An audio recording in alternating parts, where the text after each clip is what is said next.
you buying clothes at the soup store? Fuck you!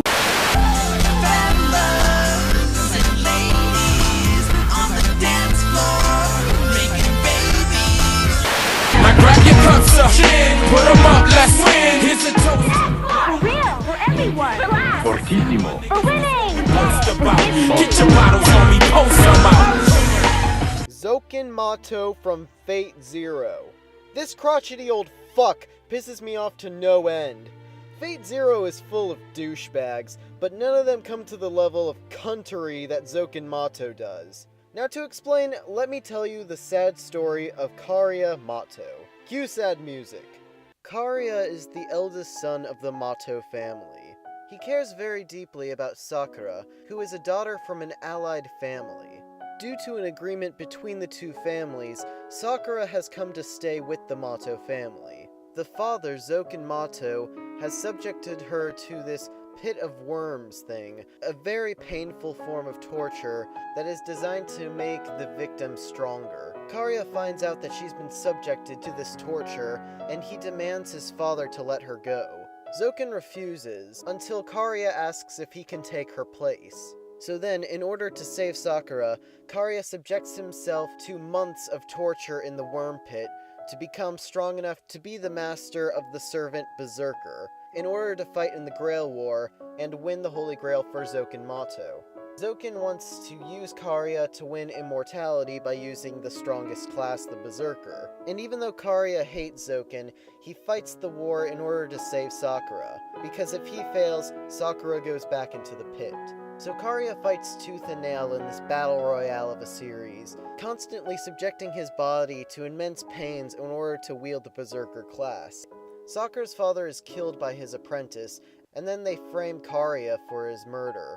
Sakura's mother, who Karia has fallen in love with, then verbally attacks Karia, and with all of the bullshit that's been going on in the series so far, he finally snaps and actually winds up killing her, all while the strings are being pulled by more nefarious sources. So through the strength of the Berserker class, Karia makes it as one of the final two master-servant combos to make it into the war. However, Berserker is killed by the main character Saber, and Karia loses. Zoken Mato reveals that he knew Karia would lose, but he wanted to put him through it anyway. However, Karia went through with his part of the deal, and it had now come time for him to save Sakura. However, then it was revealed that Zoken Mato had been subjecting Sakura to the worm pit while Karia was gone, and she's found out about him killing her parents.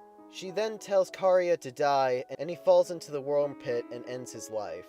All of that, all of it, was because of this old fuck! Zoken Mato will make you straight up hate old people. I know that the creators wanted to make him unlikable, but they went above and beyond the Call of Duty on that shit. There are villains that I love to hate, but my hatred of this guy is so strong I don't even love to hate him. I'm just bubbling with rage. That being said, even though he is the supreme douche, he is only number 4 because he is a villain.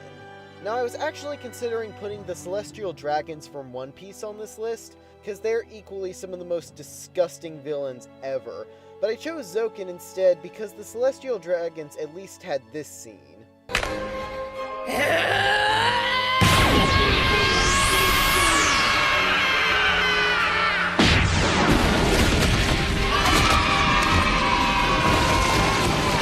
In FateZero, Karma is about as dependable as Foxy Love's dad. Hey, Foxy, when are you gonna contribute to the parent pile? When my daddy get back from buying them cigarettes?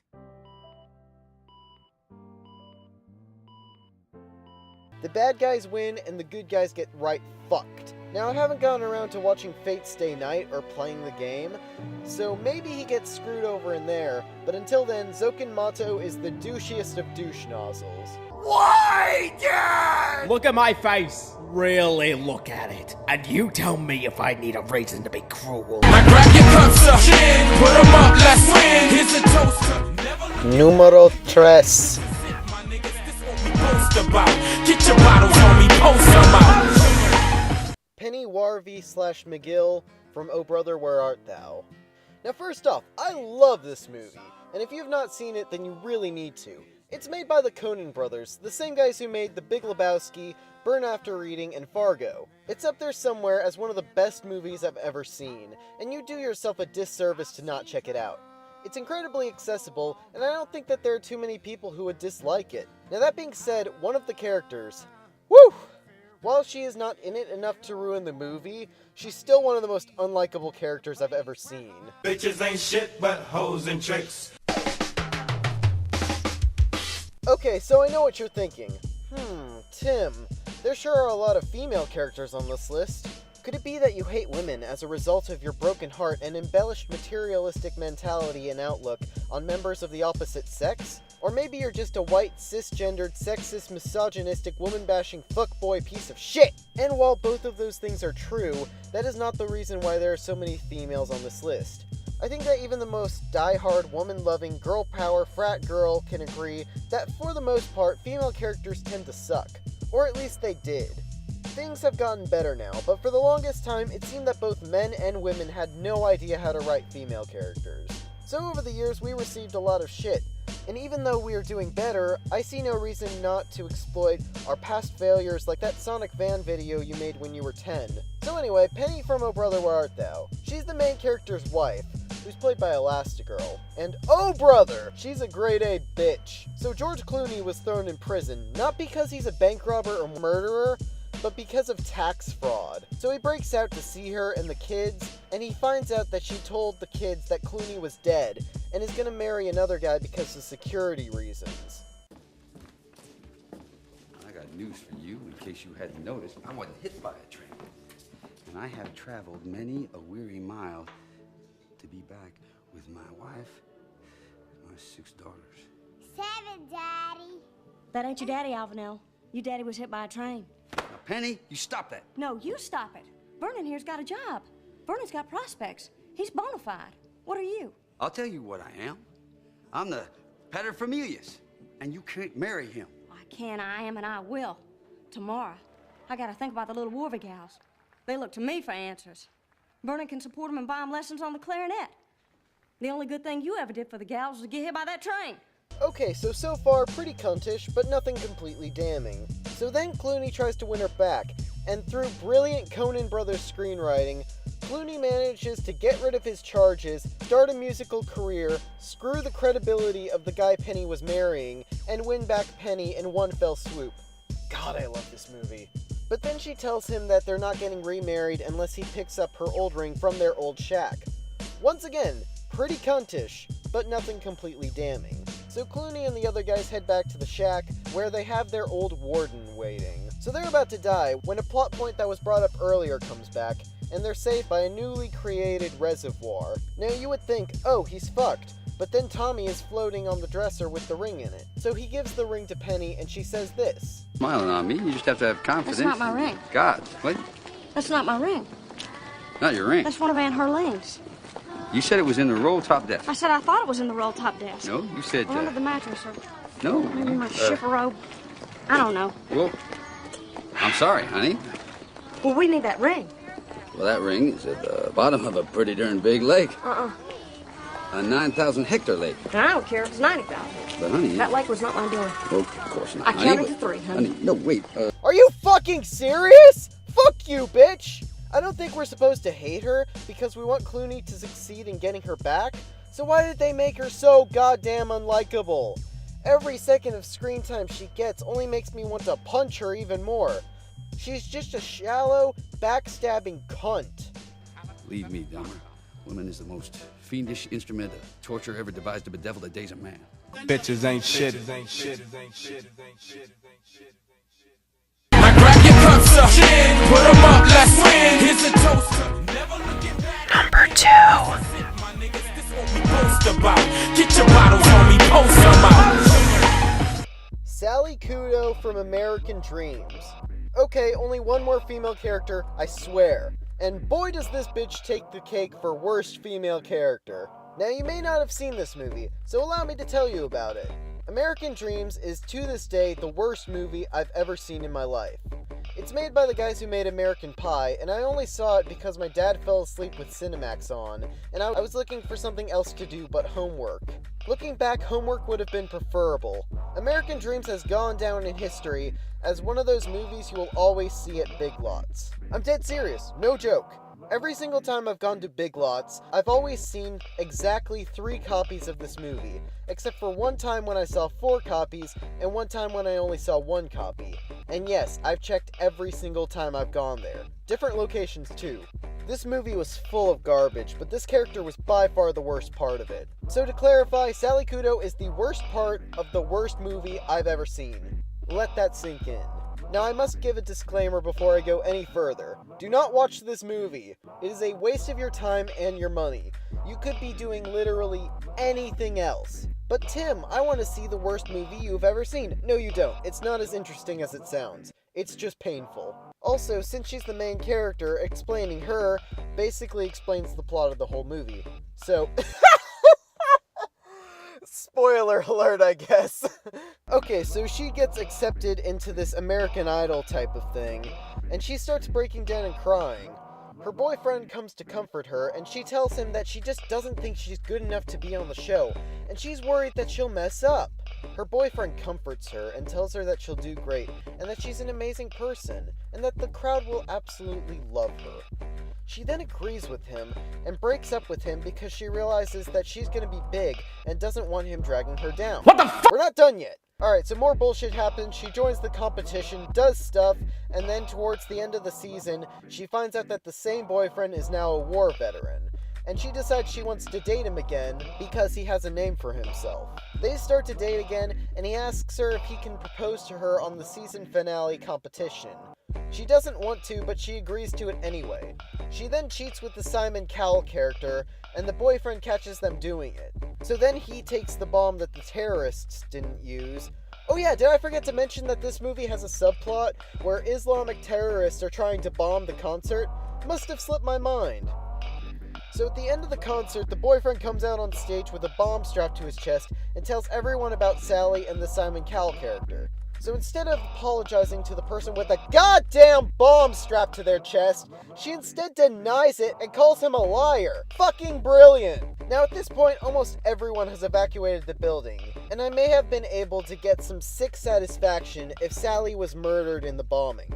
However, no, the boyfriend literally lets her walk right out of the building. For some retarded reason, Simon Cowell stays behind, and he and the boyfriend die in the bombing. But not before the boyfriend has a chance to sing. Then a year afterwards, this happens.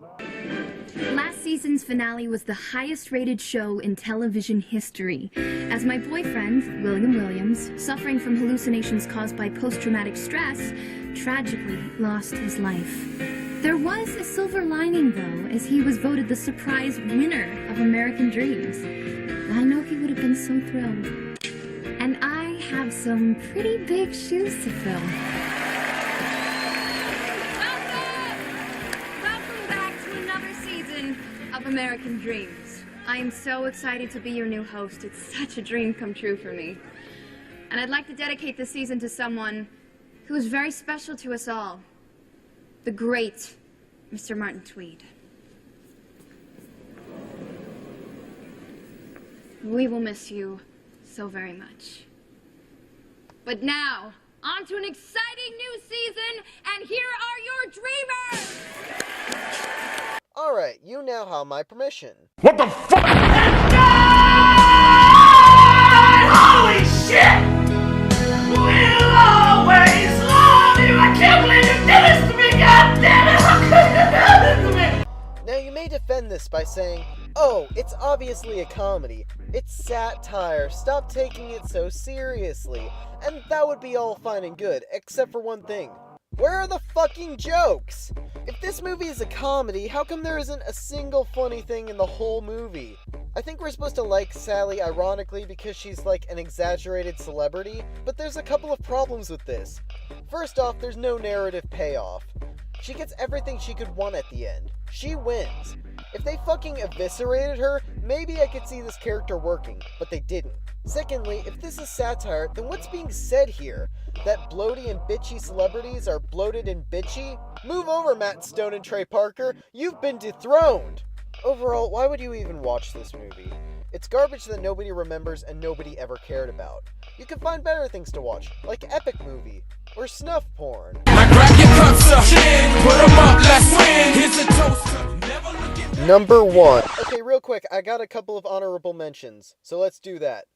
First, there's these girls from High School of the Dead. Mainly these two.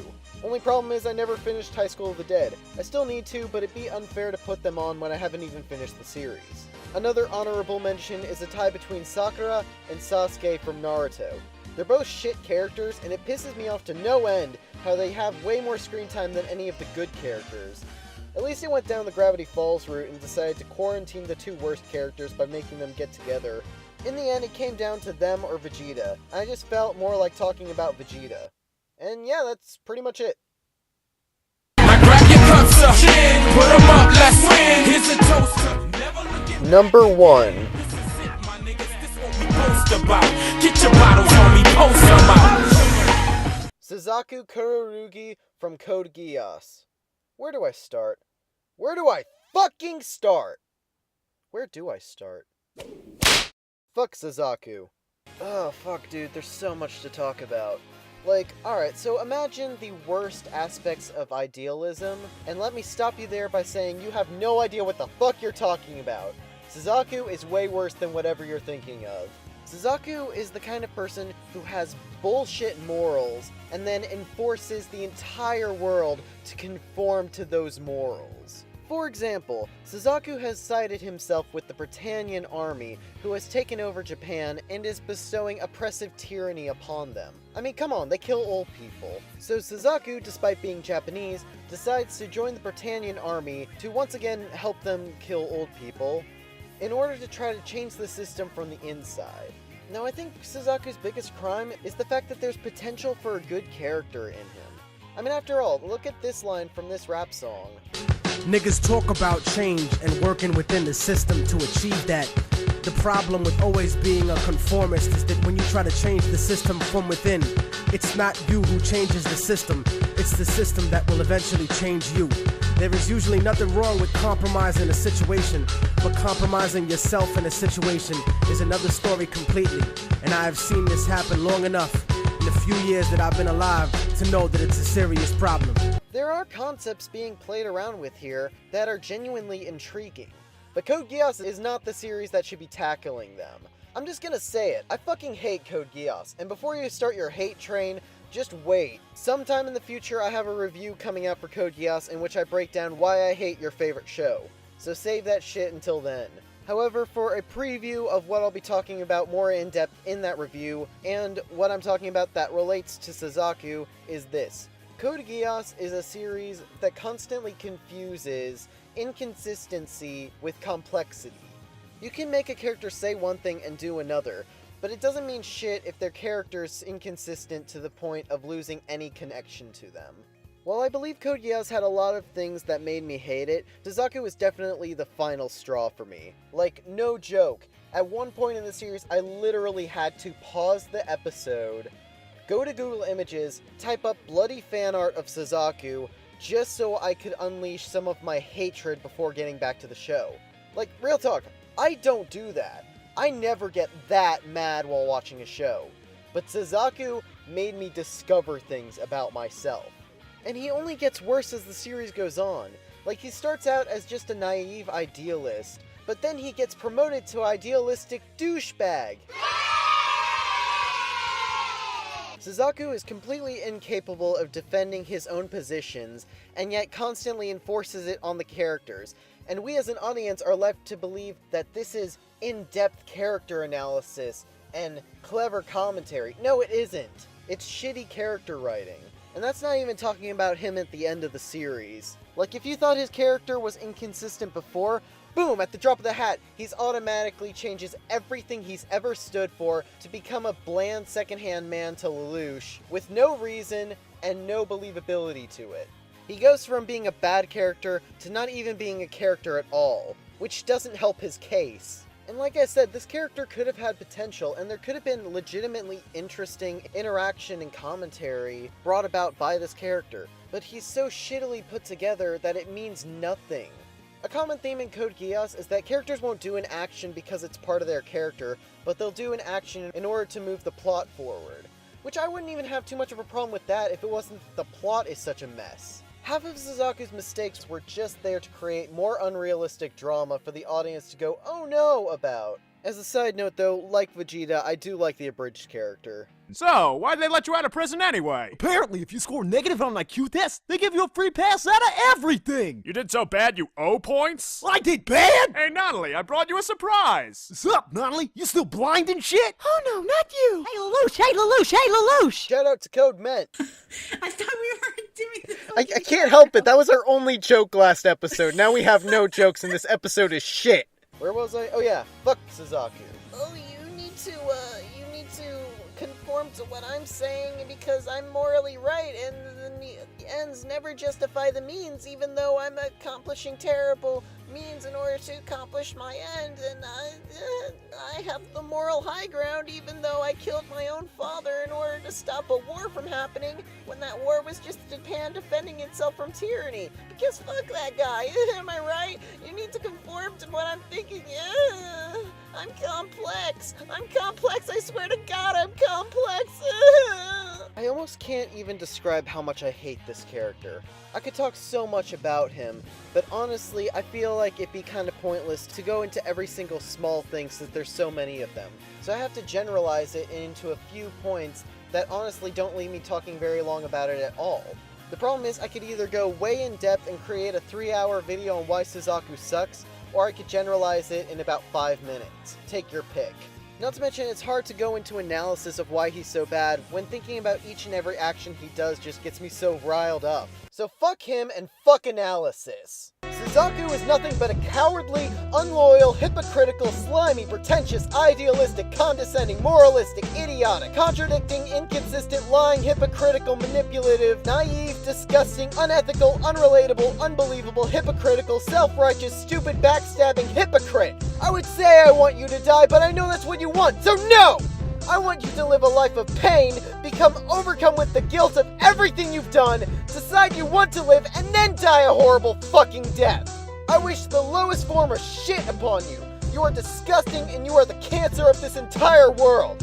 Hitler should have gone after your people, just to prevent you from ever existing, you disgusting, self-righteous hypocrite! What does the scouter say about his suck level? It's 1006! It's on the wrong air, you idiot! I'm getting yelling too! Woo, that got a lot more yelly than I thought it'd be. With any case, thank you so much for watching. I wanted to try my shot at an angry yelling list. The next top 10 list will probably be another happy one, like the anime list. Probably top 10 movies, either that or top 10 villains. Actually, in the comments, let me know what you want to see next. Favorite movies or favorite villains. Either way, the next top 10 list probably won't be for a while. I want to work a bit on some of my other projects before I make another one of these.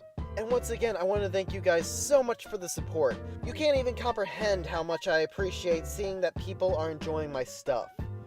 To all my subscribers, I love every single one of you. Well, except for the one that's my other account. Fuck it, I love you too. You guys are incredible, and if you have any criticism or comments, feel free to share them. I love the fuck out of you, and I want to give you all the best product that I can. And if you're new to this channel, feel free to share, subscribe, and if you want to see more, don't forget to smash that motherfucking like button. Is that meme dead? I feel like that meme's dead. Anyways, new video out soon, and be sure to have a good one. This is Tim the Fanboy Philosopher, signing out. Play us out! Over!